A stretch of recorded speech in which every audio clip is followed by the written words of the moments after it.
A local pastor's encounter with a police officer is causing some controversy, and tonight we are getting both sides of this. The pastor says the officer was out of line, but one woman who was there is defending that officer's actions. 7 Action News reporter Kimberly Craig is live in Highland Park right now with the story you'll see only here on 7. So what is this woman saying to you, Kim? Well, Carolyn, this woman and her children are visiting from out of town, and a relative invited them to go to church on Sunday. And she says the pastor is using what happened to make himself look like a victim. He said, "Arrest me then." And then he came back. I felt like he provoked the officer. I really did.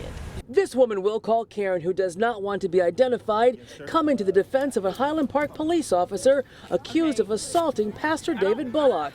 Bullock now trying to have the officer fired. I'm just glad I'm not dead, but because I'm not dead, it doesn't mean I wasn't assaulted. It all happened Sunday afternoon outside Pastor Bullock's church in Highland Park.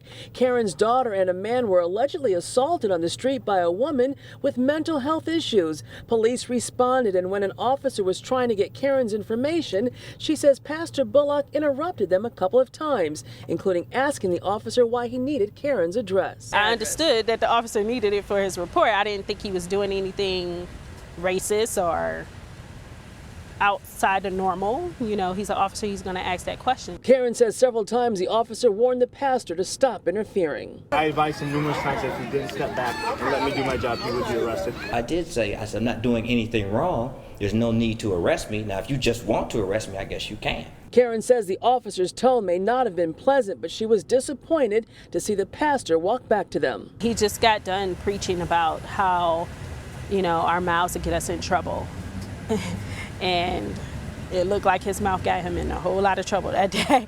We are not going to let this be swept under the rug. I felt like they just twisted it. He just twisted it and made it. You know, now he's going for his job when he didn't do anything wrong. I feel like if he did do anything wrong, it was his tone that he used. And David Bullock, who was arrested and cited for interfering with the police investigation, says this woman is entitled to her opinion. Highland Park's police chief and the city's press secretary are expected to publicly address this situation later this week. Reporting live in Highland Park, Kimberly Craig, 7 Action News.